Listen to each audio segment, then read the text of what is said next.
aming ulam, lunch po namin is toge na may tokwa.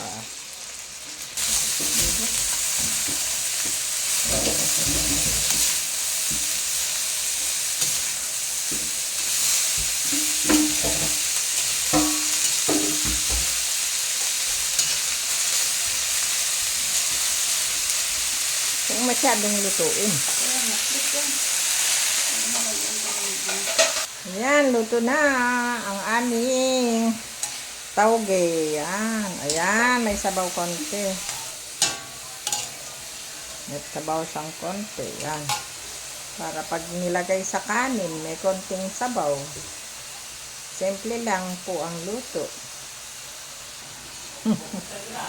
Ha? Ako na!